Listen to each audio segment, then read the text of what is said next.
Hi, welcome to another episode of Hot Takes. There is much disquiet in political circles over Rachel Reeves' new tax regime. Many have called it a criminal gains tax. Chris Philip, who is the Shadow Chancellor, has said that she is putting community safety at risk by prioritising tax income over public safety. Quite right too. I think it's clear to see. But the concern is there because of the various taxes being introduced, not least of which, of course, this increase in national insurance tax. But there's others. There's the rise in capital gains tax and so forth, the stamp duty increase. It's making it harder and harder for people, particularly young policemen, to get and live in places where they're needed to be.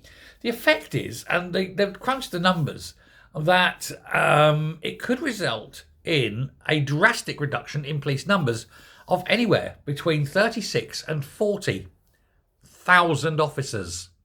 Now, this is across the whole country, but even so, that is an immense amount of police gone, simply because the forces can't afford to pay the bill. Now, not all of them will be frontline policing, of course. You're going to have admin staff, you're going to have civilian staff, and so forth. But losing 40,000 at a time when you're busy letting out dangerous criminals from prison, well, the optics aren't good. In fact, the optics, well, they're pretty bad, aren't they? People will look at the Labour Party and say, this is the party of criminal adjustment. These are the ones that are pro-criminal. We see it as well when nobody who commits a crime can ever be thrown out of the country either. We had the guy yesterday, the Jamaican, who was not allowed to be thrown out because he was under police protection. He was a rapist, and he was still under police protection and couldn't be thrown out of the country. Now, on top of the increase in national insurance, there's a further £118 million real-term cut in police funding. And so even top brass police are now saying they cannot go on. They cannot offer a service anything like what is actually required. Criminals, of course, will be having a field day. They'll be looking at this, rubbing their hands in glee and planning their big heists.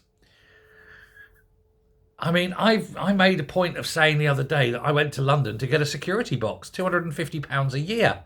Well, let me tell you, I won't be the only one at this rate. A lot of people might be thinking, £250 a year, £300 a year, something like that. Stick it away. If you've got anything particularly that's small and valuable, you know, because otherwise you can end up losing it with the way the crime's going in this country. But yeah, the Tories calling this Labour's criminal gains tax has a ring of truth about it. One thing the Tories always did was make sure they had a strong police force. Thatcher sort of that. She always wanted a big police force, and that's fine. But why are Labour so keen on destroying it? Is it they literally want to, or are they just so incompetent? You decide. Thanks very much. Bye.